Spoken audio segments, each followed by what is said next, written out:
nga yung kauna-unahan kong nabenta na Elf na Isuzu Giga. Bago matapos ang taon ay nakahabol pa at nakabenta rin tayo ng Isuzu Elf na ito. Pahanap nga yung kapatid ng lolo ko sa Pangasinan ng Isuzu na Elf. Hindi naman ako basta-basta nagrereto kung hindi ko alam na maganda yung sasakyan. Kaya ito nga ang binenta ko sa kanya. Napakapulido at napakaganda. Naklas na nga namin yung drop side nito. Dahil ipa-project natin siya at gagawin natin siyang aluminum na close band. Akin na nga pala nito ay 4HF1 na inline. Kaya napakatibay at napakaganda. 6-speed manual transmission. Syempre, preno nito ay naka D5 na. Talagang napakalakas at napakaganda ng pangbiyahe ito. Linis na nga namin yung chassis at pipinturahan nga rin ito habang nakabaklas at hindi pa na ikakabit yung aluminum band niya. Nagpadala na nga yung lolo ko ng budget at nakahanap na kami ng close band na aluminum na Japan Surplus. Dala na rin kami ng budget para mabayaran na at masikaso na to. Malakas yung loob kong tanggapin yung pera dahil alam ko naman na kayang-kaya namin gawin nung biyanang ko ito. Sa ilang taon din na nagbabuy and sell yung biyanang ko pagdating sa L forward at kahit ano pang truck yan ay kayang-kaya naman at kompleto nga sa ng gamit pagdating sa convert na ganyan. Kaya nung nirequest ng lolo ko na kami ang gumawa,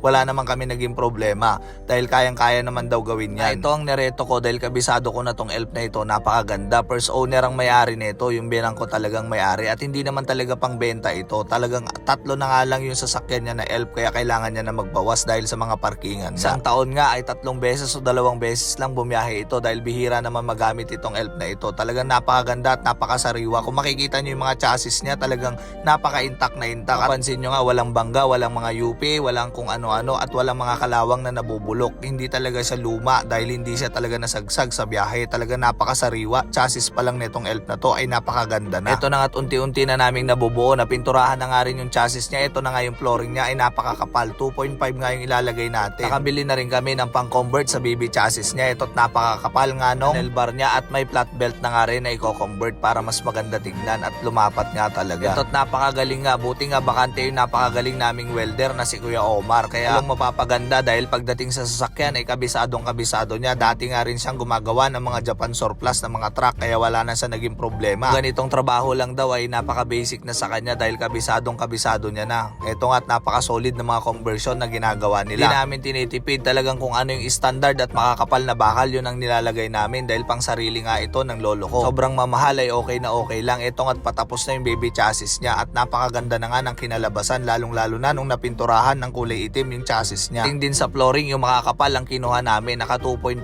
nga rin itong mga bakal na ito. Ito nga tumutulong na nga rin yung biyanan ko dahil gustong-gusto niyang gawin itong Elf niya bago mawala sa kanya. Sobrang mamahal ng bakal, sobrang kakapal at sobrang walang tipid talaga ang gagawin natin dito at hindi nagmamadali. Kaya ito nga at ginagawa namin ng maigi at napakapulido ng pagkakagawa dito. Ito na nga at nagtutulungan na at kinuha ko na nga ang alalay ni Kuya Omar, si Kuya Balong at syempre andito rin sila Jumel tumutulong. Naayos na nga nilang mabuti yung baby chassis para pag sinampa yung aluminum band ay wala nang babalikan dito. Talagang ipo-full weld na nila at napakatibay na nga ng pagkakagawa. First time ko makabenta ng Elf dahil puro service at mga SUV pick up at kung motor-motor lang ako dati, ngayon nakakabenta na tayo ng Elf. Siyempre meron pang challenge kasi papalitan niya yung drop side ng aluminum band at tinanggap nga rin natin yung offer ni Lolo dahil siya rin lahat ng magagastos dito at kami lang ang gagawa ni Papa. Napakapanalo na rin dahil wala namang iba-iba kaya pumayag kami. Ito nga tuwang-tuwa na ako dahil ikakabit na daw yung aluminum band. Ito na nga at i-atras na natin yung sasakyan para makuha na natin yung aluminum band. Pagdating sa aluminum band, napakahirap hanapin ng mga body lang. Napakamahal at talagang napakatataas ng presyo. Ang dami namin pinuntahan na Japan Surplusan pero talagang wala kami nakuha. At dito lang pala kami makakuha kay Ninong Joker. Nakabili nga si Ninong Joker ng Elf at pinaklas niya tong aluminum band dahil ipang bababoy niya ang kailangan niya nga daw yung drop side. Buti na lang nakahanap tayo ng magandang presyo at okay na